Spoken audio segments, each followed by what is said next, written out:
Hello guys, हम लोग इस वीडियो में देखने वाले क्लास 13 का एक चैप्टर, एक बुक क्या होता है, सामाजिक विज्ञान। उसी का एक बुक आता है, क्या होता है, राजनीतिक विज्ञान, जिसको पॉलिटिकल साइंस कहते हैं। यानी कि पॉलिटिक्स साइंस यानी कि राजनीतिक विज्ञान, सामाजिक विज्ञान यानी कि सोशल साइंस का एक बुक होता है। इसमें 5 बुक पढ़ना है, आपको पता है। इतिहास, सामाजिक विज्ञान, भूगोल, अर्थशास्त्र और आपदा प्रबंधन, उसका एक बुक है राजनीतिक विज्ञान। उसका हम सब्जेक्टिव क्वेश्चन यानी कि लघुत्तरीय प्रश्न में उत्तर देखेंगे, शॉर्ट क्वेश्चन। चलिए वीडियो को शुरू करते हैं।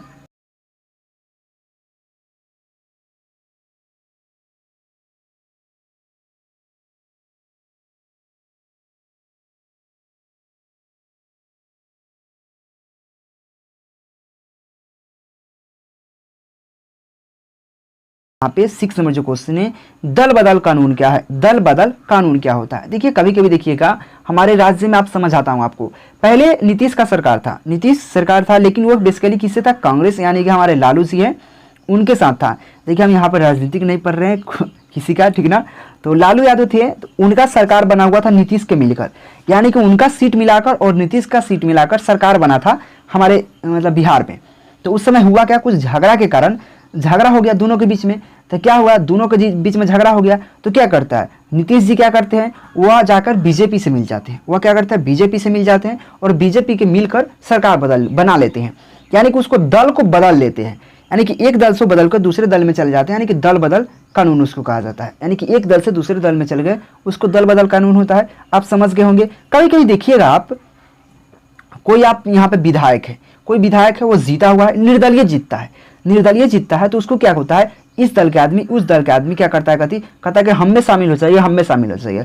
हो सकता है यह कहे कि हम में शामिल हो जाइए, इसमें शामिल हो गए, लेकिन इनका बतवा ये नहीं मानेगा, इनका बतवा ये नहीं मानेगा। तो क्या करेगा, ये छोड़ देगा इस पटिया को और बाद में इस पटिया में जुट जाएगा। समझ रहे हैं? यानी कि ये तो आप भाई निर्दलीय जीतल है, तो यहाँ भी एक पार्टी, यहाँ भी पार्टी है, इसको सरकार बनाना है, इसको सरकार बनाना है। ये कहेगा हम में जुट जाओ, ये कहेगा हम में जुट जाओ। ये कहेगा तो क्या करेगा, कहती तो इसको बुझाएगा कि इसमें जुटना चाहिए, इसमें जुट जाएगा, ठीक ना। लेकिन इसका बात कुछ नहीं मानेगा, इसको मंत्री उंत्री नहीं बनाएगा, तो क्या करेगा, कहेगा कहती भाई हम हटो हम तुमसे नहीं हो रहा, तो फट से दल बदल के इसमें चल जाएगा, ठीक है। इसी को दल बदल कानून कहते हैं। शायद आपको समझ में आया होगा, अब समझाते हैं। देखिए, चुनाव के समय या अनेक अवसरों पर, देखिए चुनाव के टाइम या अनेक अवसरों पर एक दल के लोग क्या करते हैं, उसको एक दल के लोग पाला बदलकर, एक दल के लोग, पाला मतलब समझते हैं, एक पाला से दूसरे पाला, तो पाला बदलकर दूसरे दल में चले जाते हैं। समझ रहे हैं? यानी कि एक दल के लोग जो पाला बदलकर एक दूसरे दल में चले जाते हैं, इसे दल बदल कानून कहते हैं। इसे दल बदल कानून कहते हैं। दल बदल को रोकने के लिए, जो दल बदल है उसको रोकने के लिए संविधान संशोधन द्वारा भारतीय संसद ने जो कानून बनाता है उसको दल बदल कानून कहते हैं। समझे कि नहीं? फिर से समझाने का प्रयास करता हूं। यानी कि चुनाव के टाइम, जो चुनाव का टाइम होता है, चुनाव के समय या अनेक अवसरों पर एक दल के लोग पाला बदल कर दूसरे दल में चला जाता है, यानी कि एक दल के लोग दूसरे दल में चला जाता है, इसे दल बदल कानून कहते हैं। लेकिन दल बदल कानून क्या है? तो देखिए, दल बदल को रोकने के लिए, जो दल बदल को रोकने के लिए, उसको विरोध करने के लिए, रोकने के लिए यहाँ पे संविधान संशोधन द्वारा, क्या संविधान संशोधन द्वारा भारतीय संसद ने जो कानून बनाया है उसे दल बदल कानून कहते हैं। आपको शायद समझ में आया होगा। चलिए नेक्स्ट क्वेश्चन की बात कर लेता हूँ। यहाँ पे नेक्स्ट क्वेश्चन 7 नंबर जो क्वेश्चन है, देखिए, ग्राम पंचायत के विभिन्न अंगों का वर्णन करें। शायद आपको हमको बताने की जरूरत नहीं कि ग्राम पंचायत में बेसिकली होता क्या है। अगर आप थोड़ा मोड़ा, अगर देखिए, जानकारी रखना गलत बात नहीं है, राजनीति करना गलत बात है, राजनीति करना भी गलत बात नहीं है, लेकिन हमारे स्टूडेंट में राजनीतिक में रहना नहीं चाहिए स्टूडेंट लाइफ में। तो आप समझिए, अगर आप थोड़ा मोड़ा जानते होइएगा राजनीति के बारे में तो आपको बताते हैं। हमारे जो ग्राम पंचायत होता है, शायद आप हर एक आदमी जो आप वीडियो देख रहे हैं, प्लीज़ पहले एक चैनल को सब्सक्राइब कीजिए, आपको समझाते हैं। तो क्या करते हैं, आप किसी न किसी एक मतलब पंचायत में रहते हैं, कोई ना कोई आपका एक पंचायत होगा। आपसे पूछा जाता होगा आप पंचायत क्या है, आप ग्राम क्या है, पोस्ट क्या है, तब बताते होइएगा, ठीक ना। तो आपका कोई ना कोई एक पंचायत होगा। उस पंचायत में लगभग 5 प्रकार का कुछ होता है। एक मुखिया होता है, एक सरपंच होता है, एक ग्राम सभा होता है, एक ग्राम रक्षक दल होता है, एक ग्राम कचहरी होता है। समझ रहे हैं? एक उप मुखिया होता है, जो वार्ड होता है, एक उप मुखिया। इतना चीज होता है, लगभग इतना चीज होता है ना। तो उसी को, उसका कार्य क्या है, तो मुखिया जो होता है ग्राम पंचायत के प्रधान होता है। बिल्कुल बात सही है, सबसे ज़्यादा मुखिया का ही लड़ाई होता है, आप लोग देखते होइएगा।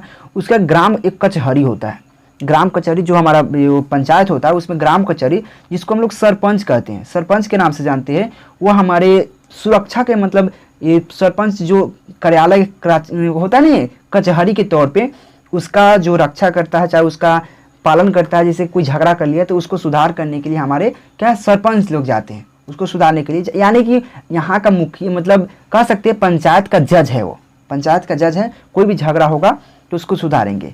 एक होता है रक्षक दल, ग्राम रक्षक दल, जो ग्राम के रक्षा में लगा रहता है, यानी कि ग्राम जो हमारा है पंचायत है उसके रक्षा में रक्षा करता है, जिसमें रक्षा करने के लिए जो आयु होता है उसमें जो वही लोग रहते हैं जिसका 18 वर्ष से ऊपर हो, ठीक ना।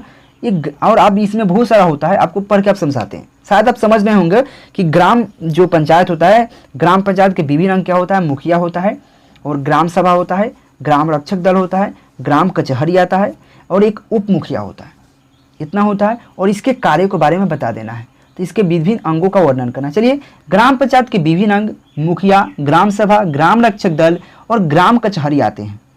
देखिए, मुखिया ग्राम पंचायत का क्या प्रधान होता है, मेन होता है, प्रधान होता है। मुखिया की सहायता के लिए एक उप मुखिया होता है, बात सही है, एक मुखिया की सहायता के लिए एक उप मुखिया होता है। ग्राम सभा, देखिए अब ग्राम सभा की बात करते हैं, मुखिया खत्म। ग्राम सभा क्या होता है, ग्राम सभा ग्राम पंचायत की दो स्थापिका होता है, जिसमें ग्राम पंचायत के क्या होता है, ग्राम पंचायत के 18 वर्ष या उससे अधिक उम्र वाले सभी व्यक्ति उसके सदस्य होते हैं। समझे कि नहीं, फिर से समझाता हूं आपको। देखिए, ग्राम सभा जो होता है, ग्राम सभा तो ग्राम पंचायत की व्यवस्थापिका होता है, जिसमें यानी कि जिसमें ग्राम पंचायत के जो ग्राम पंचायत है उसके 18 या उससे अधिक वर्षों के जो व्यक्ति होते हैं उसके सदस्य होते हैं, उसमें सदस्य रहते हैं, ठीक ना। और ग्राम रक्षा दल क्या होता है, अब ग्राम सभा खत्म, ग्राम रक्षा दल। तो ग्राम रक्षा दल क्या होता है, ग्राम पंचायत की पुलिस व्यवस्था होता है, ग्राम पंचायत की पुलिस व्यवस्था होता है, जिसमें 18 वर्ष से लेकर 30 वर्ष के आयु के लोग इसके सदस्य होते हैं, इसके सदस्य होता है। और लास्ट में क्या बचता है, यहाँ पे ग्राम कचहरी, जो ग्राम कचहरी होता है वो ग्राम कचहरी ग्राम पंचायत की न्यायालय होता है, यानी कि न्यायालय, आप समझ रहे हैं, न्यायालय कहते हैं न्याय, जहाँ पे न्याय होता है, कोई भी झगड़ा कोई विवाद हो तो उसको रोकने के लिए, वहाँ पे फैसला लेने के लिए एक न्यायालय होता है, जिसको हम लोग कोर्ट कचहरी कहते हैं। तो कोर्ट कचहरी हमारे राज्य में होता है, हमारे जिला में होता है, लेकिन यहाँ पे हर पंचायत में एक न्यायालय होता है जिसको हम लोग ग्राम कचहरी के नाम से जानते हैं, ठीक ना। इस प्रकार से ग्राम पंचायत के विभिन्न अंगों का वर्णन कर सकते हैं आप सिंपल तरीका में, आपको समझ में आया होगा। चलिए नेक्स्ट क्वेश्चन की बात कर ले। 8 नंबर जो क्वेश्चन है, सतह में सजदारी से आप क्या समझते हैं। देखिए, सतह में सजदारी से आप क्या समझते हैं, तो सतह में सजदारी से आप क्या समझते हैं आपको बताते हैं। सतह में सजदारी का अर्थ समाज के सभी वर्गों को शासन में भागीदारी बनाना। सतह के सजदारी द्वारा समाज के सभी वर्गों को सतह का भागीदारी बनाने से उनका देखिए समावेशी विकास होता है। आपको समझाता हूँ फिर से, सतह में सजदारी की क्या होता है। सतह में सजदारी का अर्थ समाज के सभी वर्गों का शासन में भागीदारी बनाना। मतलब देखिए, जैसे समाज जो हमारा समाज है, कोई काम होता है, जैसे कि आप सरकारी स्कूल है, उस पर किसका हक है, हमारे पूरे समाज का हक है, उस पर सभी का हक है। सतह में सजधारी है, यानी कि वो किसी का हक है, वो कोई भी जाकर वहाँ पे पढ़ सकता है, उसमें कोई रोक टोक नहीं है। सतह में सजधारी का अर्थ होता है समाज के सभी वर्ग, यानी कि सभी वर्ग, चाहे उच्च जात का हो, चाहे नीच जात का हो, चाहे अति पिछड़ा हो, चाहे पिछड़ा हो, क्या होता है, सभी वर्गों को शासन में भागीदारी रहता है। भागीदारी बनाना, यानी कि भागीदारी मतलब सबका बराबर हक है उसमें। अगर गाँव का एक मंदिर है तो क्या उसमें एक बड़ा आदमी ही जाता है, क्या छोटा आदमी नहीं जाएगा, सभी जाएगा, उसमें सभी का हक है भाई, ठीक ना। तो वहाँ पे वो सभी का हक होता है। तो वर्गों को, यानी कि सभी वर्गों को सतह में सजदारी बनाना। सतह की सजदारी द्वारा समाज के सभी वर्गों को, चाहे अति पिछड़ी हो, चाहे पिछड़ी हो, चाहे बड़का हो, कुछ भी हो, समाज के सभी वर्गों को सतह का भागीदारी बनाने से क्या होता है, बनाने से उनकी समावेशी विकास होता है, समावेशी विकास होता है तथा आंदोलन तथा क्रांति की संभावना नहीं रहता है। अगर आप ही बताइए, अगर कोई मंदिर बना हुआ है गांव में, ठीक ना, आप उसमें बड़का आदमी जाएगा, छोटका आदमी को नहीं जाने देगा, तो क्या होगा, उसमें आंदोलन हो जाएगा, आंदोलन छिड़ जाएगा, मारपीट छिड़ जाएगा, दंगा छिड़ जाएगा, क्रांति होने लगेगा। तो वे आंदोलन तथा क्रांति की संभावना नहीं रहती है, यानी कि उसमें संभावना नहीं होता है। इससे यही फायदा होता है सत्ता में सत्ताधारी से। तो ये कहता है सत्ता में सत्ताधारी से आप क्या समझते हैं? सत्ता में सत्ताधारी का अर्थ समाज के सभी वर्गों को सत्ता में भागीदार बनाना, सत्ता के सत्ताधारी द्वारा समाज के सभी वर्गों को सत्ता का भागीदार बनाने से उसकी समावेशी विकास होता है, यानी कि सभी का विकास होता है, सबको फायदा होता है और सत्ता तथा आंदोलन तथा क्रांति की संभावना नहीं रहता है। शायद आप समझ में आया होगा, नहीं समझ में आया होगा तो इसके लिए आप एक ही कर सकते हैं, टेलीग्राम ज्वाइन कर लीजिए, नोट्स ले लीजिए। नोट्स लेने से क्या होता है, उसको लेकर आराम से नोट डाउन कीजिए और पढ़ने के प्रयास कीजिए, एक दो बार पढ़िएगा याद हो जाएगा, ठीक ना। चलिए नेक्स्ट क्वेश्चन, यहाँ पे देखिए संघीय राज का क्या अर्थ होता है। 9 नंबर जो क्वेश्चन है, संघ राज का क्या अर्थ होता है, आपको समझाता हूँ संघ राज क्या होता है। देखिए संघ राज जैसे कि हमारा भारत है, अमेरिका है, इसमें क्या है, संघ राज उसी को कहते हैं जिसमें मतलब अब एक केंद्र होता है, एक केंद्र, और वह जो केंद्र सरकार होता है, और जो हमारा केंद्र है वह बहुत सारा राज्यों में बटा होता है। हमारा जो भारत देश है, आपको समझाता हूँ, भारत क्या है, भारत एक देश है, ये हमारा भारत देश एक संघ राज्य है। क्या है, संघ राज्य है। यह क्यों संघ राज्य है आपको बताते हैं, क्योंकि हमारा जो भारत देश है अनेक राज्यों तथा अनेक केंद्र शासित प्रदेशों में बटा हुआ है, अनेक राज्य तथा केंद्र शासित प्रदेशों में बटा हुआ है, सबका अपना अपना कुछ एथी है। तो ये कहता है, और जैसे कि अमेरिका हुआ, भारत हुआ, ये सब संघ राज्य का उदाहरण है, ठीक ना, आप समझ रहे हैं ना, क्योंकि इसमें सबका अलग अलग एथी होता है। इसमें एक केंद्र सरकार होता है, उसके बाद सब अलग अलग राज्य सरकार भी होता है। केंद्र सरकार का अलग कार्य होता है, राज्य सरकार का अलग कार्य होता है, और एक ही व्यक्ति मतलब दो क्षेत्र का एक मालिक होता है, मानिए तो अपने क्षेत्र का और अपने देश का मतलब नागरिक होता है।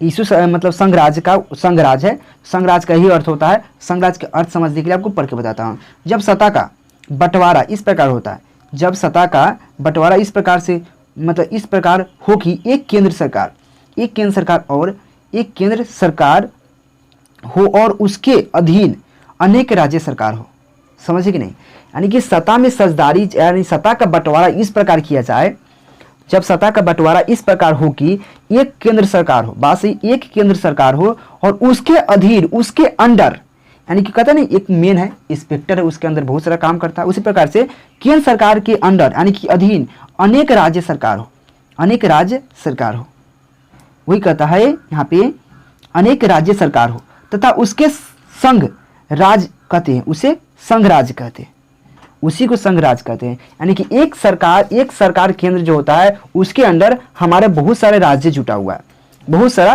केंद्र शासित प्रदेश जुटा हुआ है, उसी को संघ राज कहते हैं। जब सत्ता का बंटवारा इस प्रकार होती है या इस प्रकार से की जाती है कि एक केंद्र सरकार हो और उसके अधीन उसके अंदर अनेक राज्य सरकार हो, तब इसे संघ राज कहते हैं। संघ राज्य में सर्वोच्च शक्ति केंद्र सरकार के पास होता है, मतलब मेन जो शक्ति होता है, मेन पावर जो होता है केंद्र सरकार के पास रहता है। जैसे कि हमारे भारत देश के लिए बात करें तो हमारे नरेंद्र मोदी जी हैं, उनके पास है, ठीक ना, जो हमारा पूरा देश का जो शासन व्यवस्था उन्हीं के पास होता है। तो ये संघ राज्य में सर्वोच्च शक्ति केंद्र सरकार के पास होता है। भारत और संयुक्त राज्य अमेरिका आदि देश संघ राज का उदाहरण है। उदाहरण की बात करें तो भारत की बात कर ले और संयुक्त राज्य अमेरिका की बात कर ले। देखिए डायरेक्ट हम लोग अमेरिका कहते हैं, लेकिन उसका फुल नाम की बात करें तो संयुक्त राज्य अमेरिका है। तो संयुक्त राज्य अमेरिका आदि देश जो होते हैं संघ राज्य के उदाहरण है, यानी कि उसका एग्जाम्पल है। और आगे बात करें, भारत अनेक राज्य और केंद्र शासित प्रदेशों का संघ है। बात सही है, जो हमारा भारत देश है इसमें अनेक राज्य 29 राज्य और वहाँ पे 5 केंद्र शासित प्रदेश का राज्य है, समझ रहे ना। तो केंद्र शासित प्रदेश मतलब एक साथ और राज्य जब मिलता है तो हमारा एक देश बना है भारत। और संविधान द्वारा सत्ता का बंटवारा केंद्र सूची, राज्य सूची और यहाँ पे समवर्ती सूची में किया गया है। इसका क्या किया गया है, तो केंद्र सरकार मतलब केंद्र सूची, राज्य सूची और समवर्ती सूची में किया गया है। शायद आपको समझ में आया होगा, मैं फिर से समझाने का प्रयास करता हूँ। देखिए हमारा संघ राज किसे कहते हैं, संघ राज वही है जो मतलब हमारा जो सत्ता होता है, सत्ता का बंटवारा इस प्रकार हो जिसमें एक राज्य मतलब एक केंद्र सरकार हो और उसके अधीन उसके अंडर अनेक राज्य सरकार हो, तब उसे संघ राज कहते हैं। और संघ राज में क्या होता है, सर्वोच्च शक्ति यानी कि सबसे उच्च जो शक्ति होता है वो केंद्र सरकार के पास होता है। उदाहरण की बात कर ले तो भारत, अमेरिका आदि जो देश है संघ राज का उदाहरण है। भारत अनेक राज्य और केंद्र शासित प्रदेशों का संघ है और संविधान द्वारा सत्ता का बंटवारा यहाँ पे केंद्र सूची, राज्य सूची और समवर्ती सूची में किया गया है। शायद आपको समझ में आएगा, प्लीज समझ में आएगा तो लाइक कर दीजिए। चलिए नेक्स्ट क्वेश्चन की बात कर लिए। यहाँ पे 10 नंबर जो क्वेश्चन है, बिहार में छात्र आंदोलन का प्रमुख कारण क्या था। जैसे आपको बताते हैं छात्र आंदोलन, यह आपको हिंदी में पढ़ना है 12th क्लास के। 12th क्लास में हिंदी में एक पढ़ना क्या है आपको समझाता हूँ, समझिए पहले। संपूर्ण क्रांति, जिसके लेखक है जयप्रकाश नारायण। बेसिकली जो छात्र आंदोलन 1974 में हुआ था, तो 1974 में छात्र आंदोलन जो हुआ था उस समय क्या हुआ था, वो भाषण दिए हुए थे, एक भाषण दिए हुए थे पटना के गांधी मैदान में। कब? 1974 में। उसी को लेकर वहाँ पे बुक के माध्यम से, एक चैप्टर के माध्यम से चिपका दिया गया है 12th में।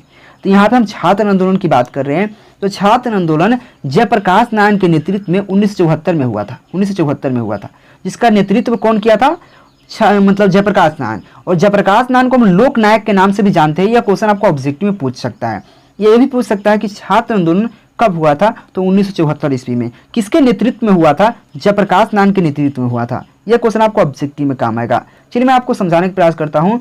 और छात्र आंदोलन क्या हुआ था? उसमें बढ़ती बेरोजगारी, महंगाई, भ्रष्टाचार को लेकर आंदोलन का मतलब बहुत बड़ा रूप धारण कर लिया था। ठीक ना? चलिए, सन 1974 में बिहार में लोकनायक, जिसको हम लोकनायक किसको कहते हैं? जयप्रकाश नारायण को, याद रखिएगा।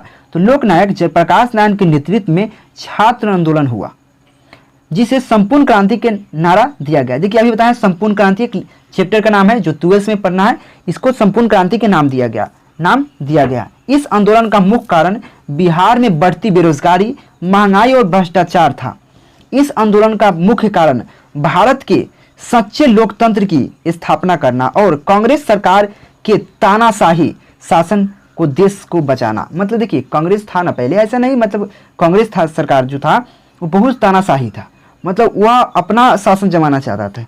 उस पर किसी का मतलब, हम तो अंग्रेज से मतलब आज़ाद हो गए थे, लेकिन कांग्रेस था जो था, कांग्रेस वह अपना मतलब थोड़ा अलग ही रूल चलाता था। समझ रहे ना? मतलब वही बात है कि कांग्रेस के सरकार द्वारा कुछ मतलब किया गया नहीं, लूटा ही गया मान लीजिए। तो इस प्रकार से मतलब उनका कहना था तो कांग्रेस सरकार के तानाशाही शासन को, देश को बचाना था। उसके तानाशाही जो शासन था उससे देश को बचाना था, यही वहाँ के छात्र आंदोलन कहते थे, बिहार का छात्र आंदोलन कहते थे। तो मैं फिर समझाने का प्रयास करता हूँ। 1974 में बिहार के लोकनायक जयप्रकाश नारायण, चाहे बिहार में जयप्रकाश नारायण के नेतृत्व में छात्र आंदोलन शुरू हुआ, जिसमें संपूर्ण क्रांति का नाम दिया गया, नारा दिया गया। इस आंदोलन का प्रमुख कारण महंगाई, बेरोजगारी, भ्रष्टाचार था। इस आंदोलन का मुख्य कारण भारत में सच्चे लोकतंत्र की स्थापना करना था और जो कांग्रेस था, यहाँ पे कांग्रेस सरकार के तानाशाही शासन व्यवस्था को देश से दूर करना, देश को बचाना था। सिंपल तरीका था। इसको आप एक बार पढ़िए, 2 बार पढ़िए। और टेलीग्राम, इतना बार बोलते हैं टेलीग्राम ज्वाइन करना आवश्यक है। टेलीग्राम ज्वाइन कीजिए, केकेजी स्टडी का टेलीग्राम ज्वाइन कीजिए। तो थैंक यू। क्या आप 10th और 12th में अच्छा नंबर लाना चाहते हैं? तो गूगल प्ले स्टोर ओपन कर लीजिए। ओपन करके केकेजी क्लासेस का ऐप इंस्टॉल करके ओपन कर लीजिए। ओपन करने के बाद कुछ इस प्रकार से इंटरफेस आएगा। यहाँ पर 10th और 12th का ऑल सब्जेक्ट पढ़ सकते हैं और अच्छा नंबर उठा सकते हैं।